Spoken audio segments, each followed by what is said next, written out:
everyone, my name's Sarah Squires and I am the nurturing coach, and I wanted to talk to you today about how a child's anxiety, an alienated child's anxiety, is completely misinterpreted in so many cases, and I wanted to give you a case study example of that.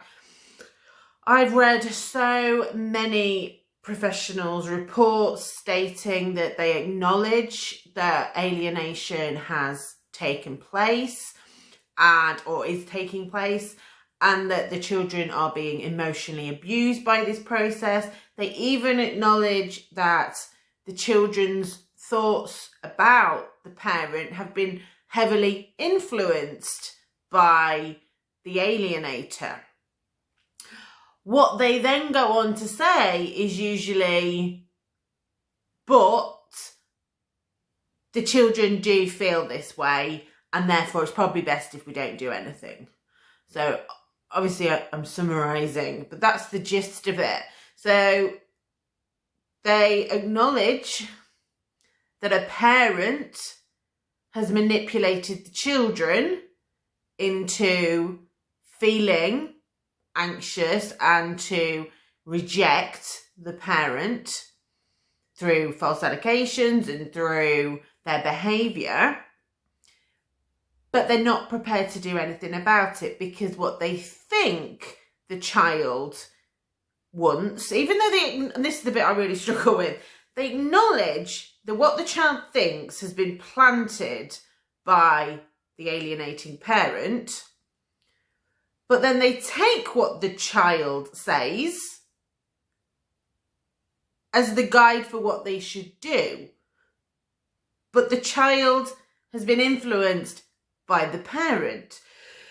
So I wanted to give you a case study to kind of show this in even more powerful technicolor of why that is such a terrible, terrible judgment to make.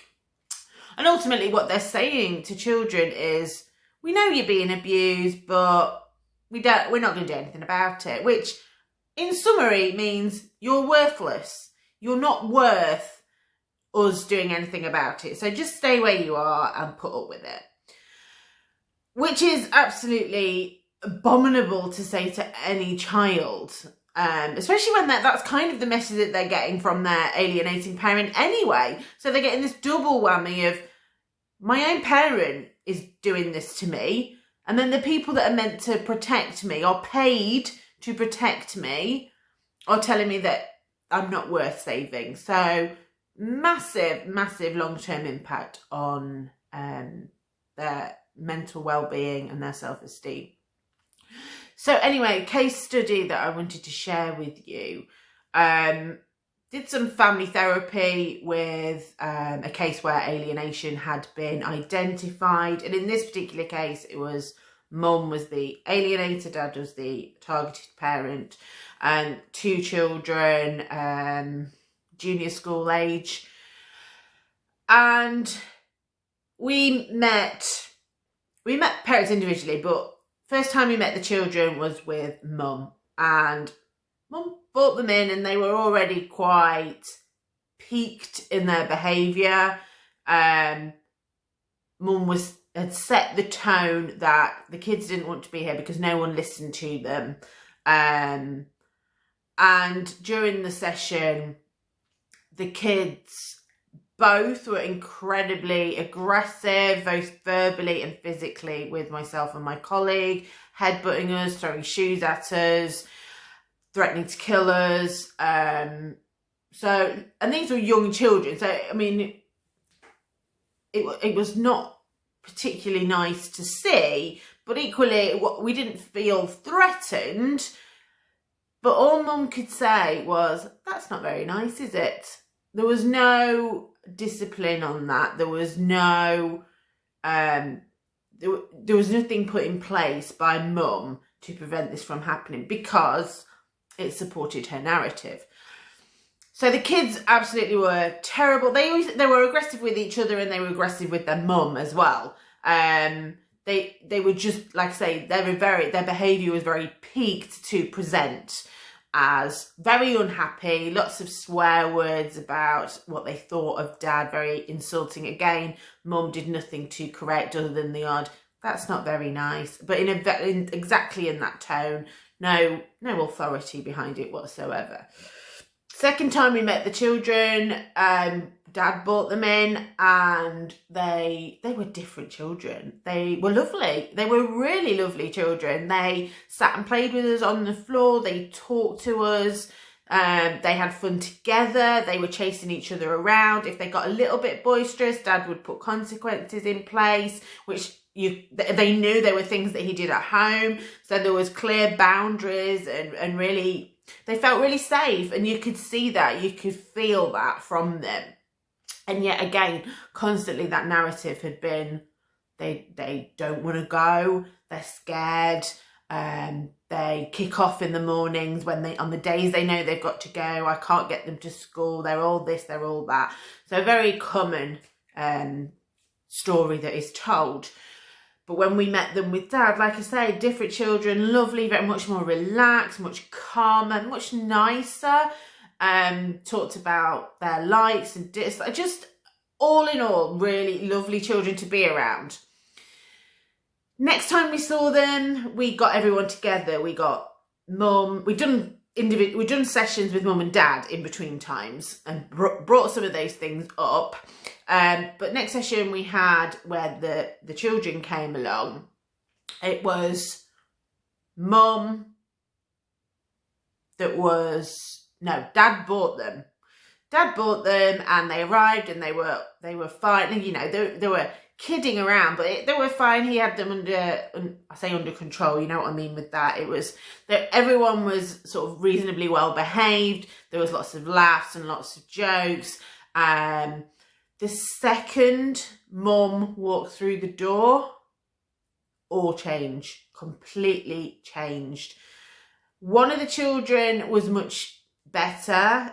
He was on the autistic spectrum, and actually kind of in many ways oblivious to it. So he just carried on with his dad, and that relationship kind of stayed. But the other child really struggled with this dynamic. There were moments where he forgot that he wasn't meant to like his dad, and then he would remember and get very anxious about that. And on one occasion, we were asking him to write.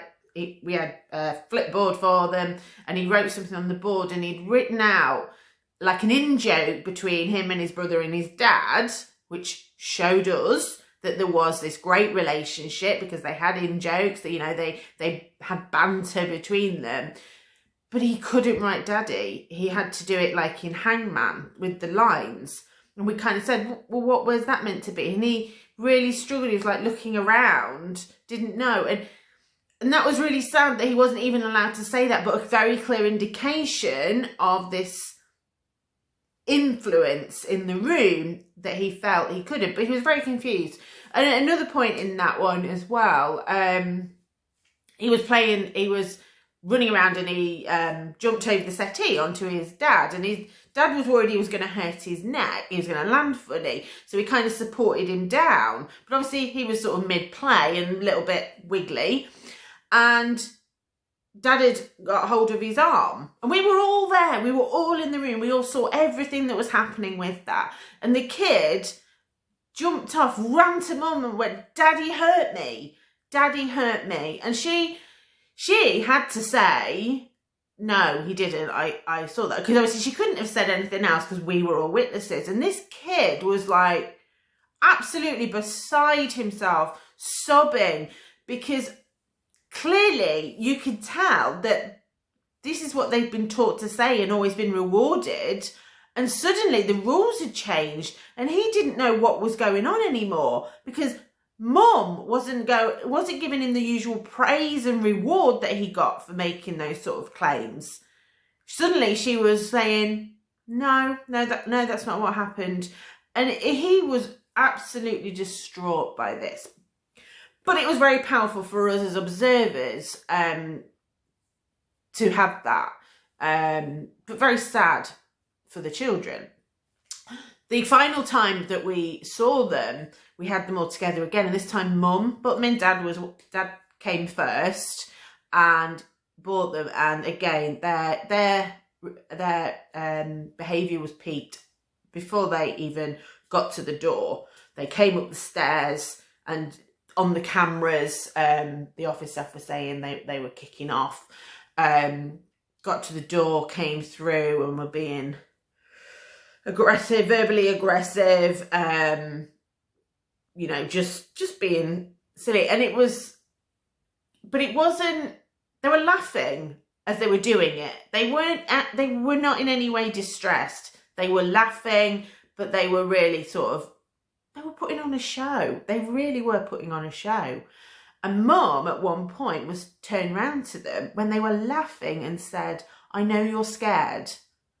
These kids were not scared. These kids were laughing and they were fine. But that session could not go ahead because one of them just ran off. And even ran into the car park, and Mum casually, most people, when their kids run off into car parks, you are crapping yourself. Just nonchalantly walked after them because they know that this is what I'm saying is that she knew that this was all part of it. So going back to my original point on this, is those children absolutely expressed anxiety around Mum towards Dad. Away from her, they were brilliant with him. You could see the affection that they had. You could see the closeness. He was brilliant with them. He had solid boundaries. They kept them very safe. They laughed. They had in-jokes. They took the mickey out of each other. It was lovely. It was such a lovely relationship to witness. With Mum, on the other hand, there was none of that. It was very controlled, very, the rules were changing for them and they couldn't keep up. And so the anxiety was obviously from Mum, but also from not really knowing, especially in that environment, what they're supposed to do with the shifting goalposts and Mum's disorganised attachment of sometimes being one thing, sometimes being something else.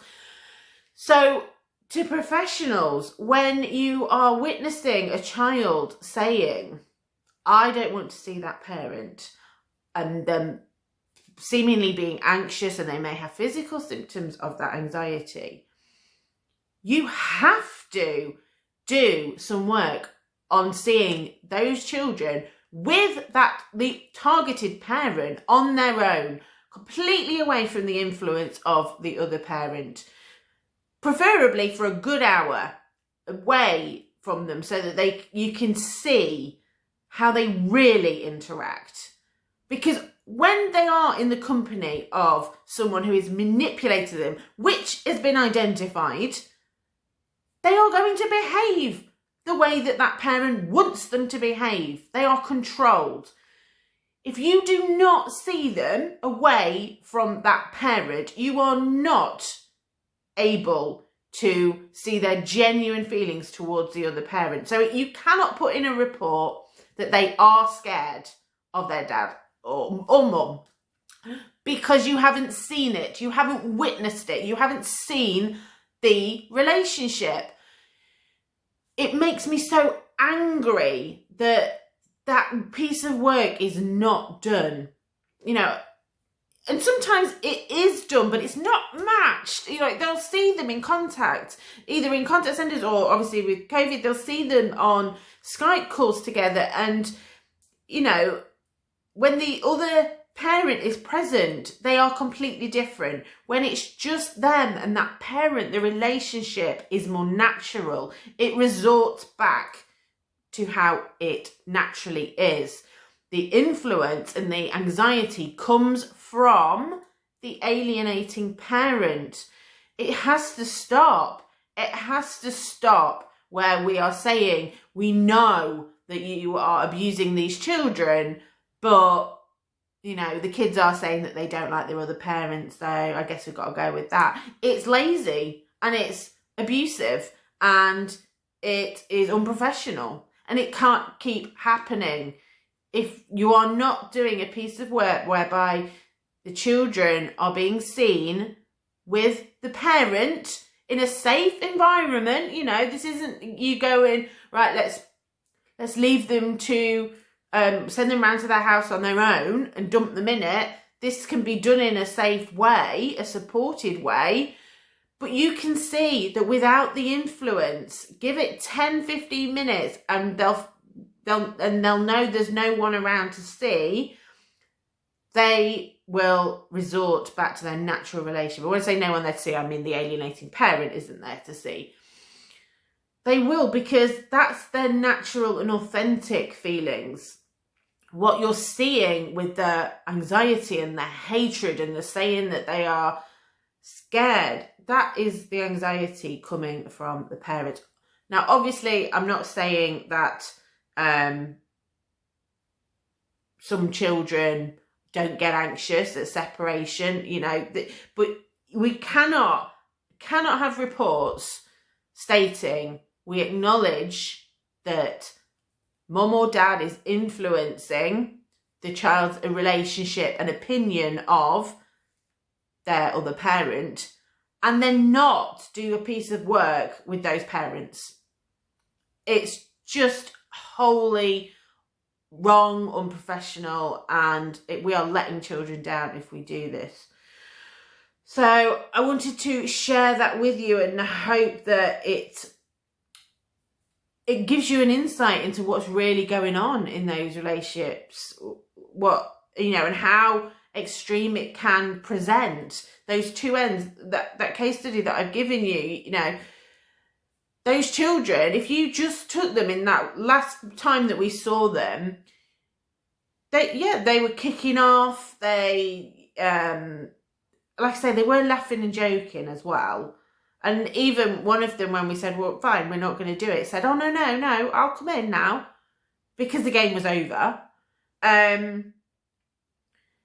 But yeah, they are acting up, they are performing. So you have to take them away from the person that they're performing for. And when you do, like I say, in that case study, the relationship was incredible between the alienating parent that those children were allegedly terrified of and didn't ever want to see. They had the most loving, caring, safe, nurturing relationship. Actually, much safer, because at least this, you know, non-alienating parent, targeted parent, was putting in boundaries. There was lots of love. There was lots of empathy. That was not present with the targeted parent. So it's just got to, we've got to start doing better. We have to do better. We have to really understand what that behaviour means and deal with it a lot better.